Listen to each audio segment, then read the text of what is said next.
Excellencies and distinguished guests, my dear comrades, I'd like to begin by pointing out a profound coincidence of dates. 3 years ago today, on the 3rd of March 2021, I was arrested following a crackdown on a peaceful demonstration organized by the General Strike Committee. I was 21 years old then, a final year student at Yangon University. During my detention, I experienced interrogation by torture, solitary confinement, abuse, and forced prison change. I still remember clearly how I felt on the date of my release. The mere thought of having to experience the outside world again filled me with great excitement. Yet immediately after I got out and learned the outside world again, I was deeply disappointed. I realized that our world outside had already been a large prison, with masses of people suffering and facing forms of oppression that are far worse than what I had to experience. My experience means nothing compared to their suffering. The lives of our generations are so disorganized and so lost that many have already joined the armed struggle. I realize that when our right to a dignified life is being denied, we are forced to seek dignity in exchange for the ultimate price, death. In other words, we are forced to trade the dignity of life with our very own lives. It is a bitter and an ironic reality. Our generations, young people of Myanmar, have to fight so hard for all the things that are so easily accessible everywhere else in most parts of the world. We are not asking for too much. A dignified life in the future, that is all we seek. And this means to be able to return to our homes in a free world, enjoy our lives with our families and friends, continue our learning experience in a free campus. That is all we hope for ourselves. So let me first appreciate this seminar for including the voices and the concerns of young people, an attitude rarely to be found elsewhere, especially within my home country, Myanmar. And of course, it is indeed a distinguished privilege that you have chosen me, particularly as an individual, to represent what the young people of Myanmar think about their country's future. But let me further urge you all here, including Myanmar political leadership from the resistance movement, that we need more representation of young voices and actual young people in the leadership. Now, as to the purpose of this seminar, I believe that for us to formulate possible future scenarios and prepare for what is to come, we must firstly try to gain a deeper understanding of the current situation in Myanmar. We must first recognize the singular and distinguished character of the crisis. It must be pointed out that the current crisis of Myanmar, both in its political dimension and its military dimension, is an event of an unprecedented scale that we have not seen in our history so far since our struggle for independence from colonial rule. In its military dimension, a widespread war covers each and every corner of our country. And even in the areas where there is no physical armed conflict, there is war.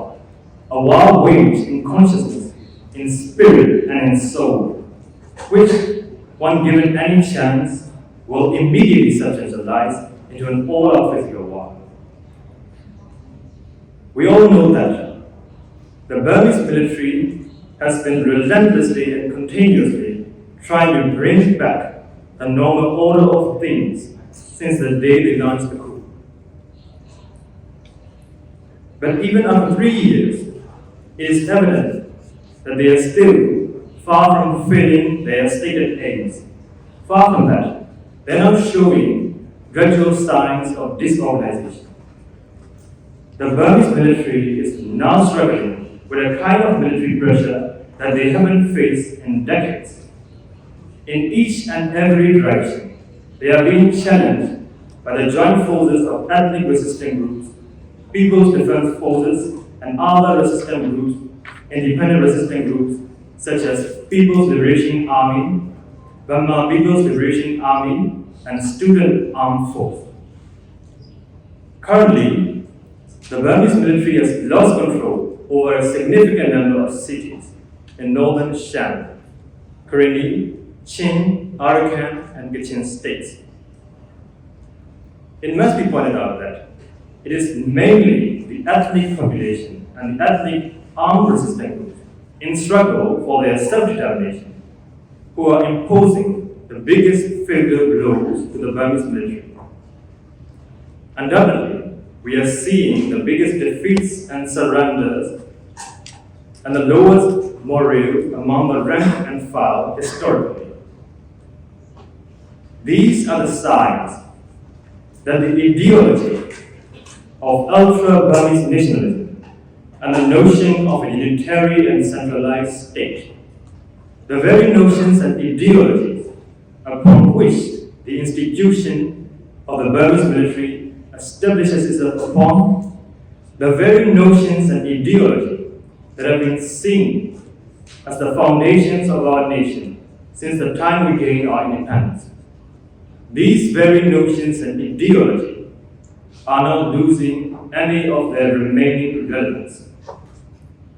It is evident that we are now on a historical turning point, a tryst of historical destiny, where it is no longer possible to organize our nation under the ideology of ultra-Burmese nationalism, Buddhist supremacy, and the notion of a unitary and centralized state.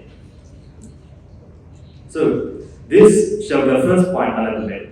The current significant developments in the military dimension materially demonstrate that the old notions and ideologies that serve as the foundations of our nation since 1948 have now lost all their relevance, and that now we are altogether witnessing a tryst of historical destiny, where it is required that we think and invent new ways of order and arrangement.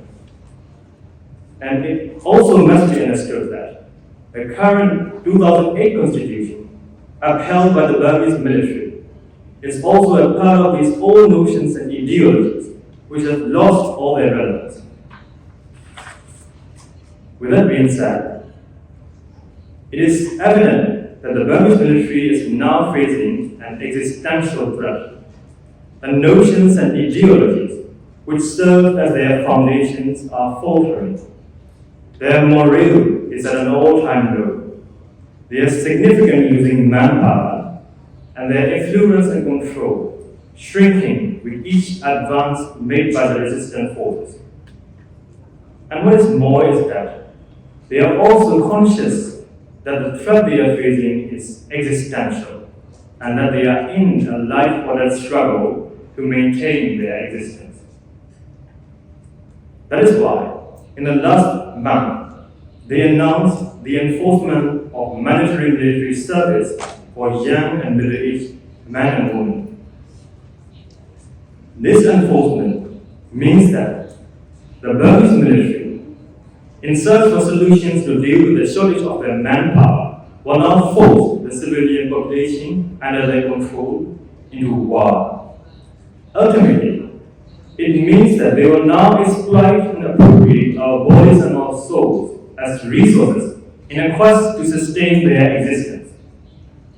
According to the United Nations, 18.6 million people, that's nearly 1/3 of our country's population, are in need of humanitarian assistance, and over 2.6 million people are displaced across the country. And with the current enforcement of mandatory military service, which, according to the spokesperson of the junta, will come to action in the next few months, a major humanitarian catastrophe in Myanmar is imminent. Honorable members of Parliament, Excellencies and distinguished guests, unless we take immediate action against the main culprit of the current and upcoming humanitarian disasters, our approach remains superficial, and it will fail in such a manner that the crisis continues to deepen while the root of the problem remains untouched.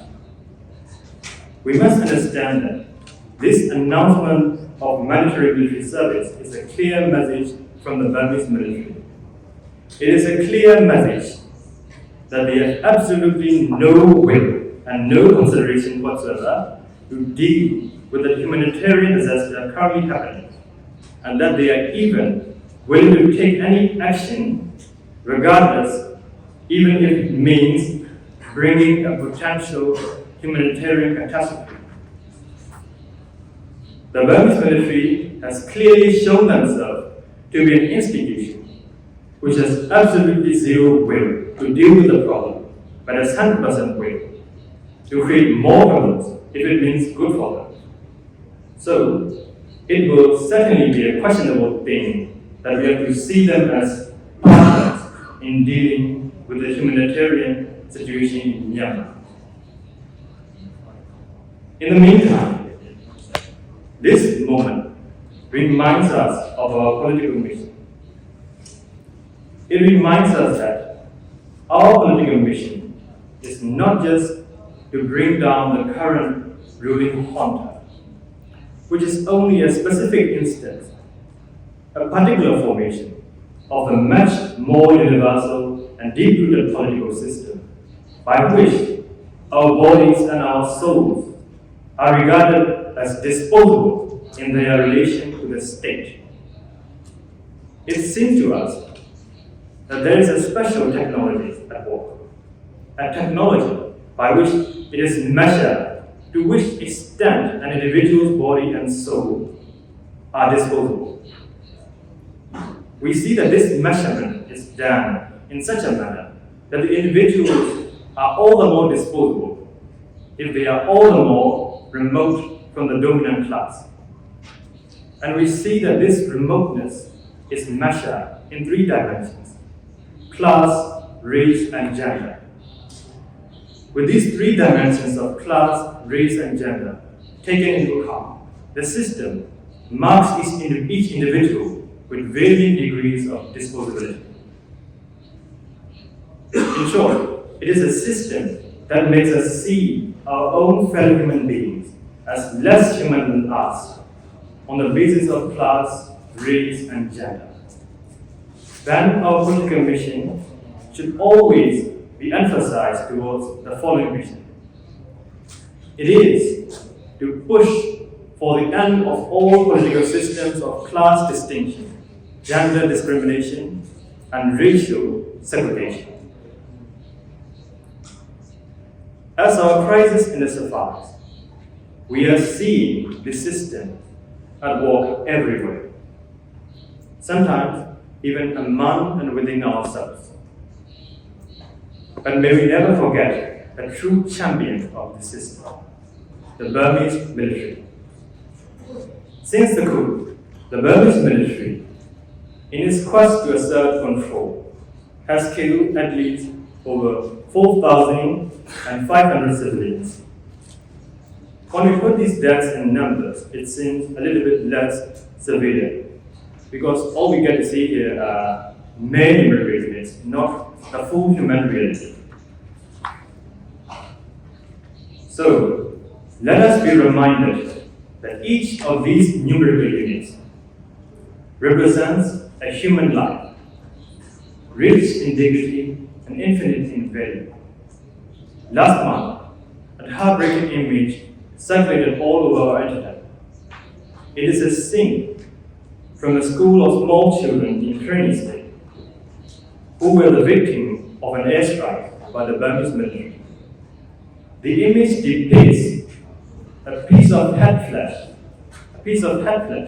still with little hairs on it, stuck onto a wooden peg. It is reported that within the completely shattered school building, pieces of children's flesh scattered all over, here and there, were found, while their owners nowhere to be found. These kinds of atrocities are happening on an everyday basis.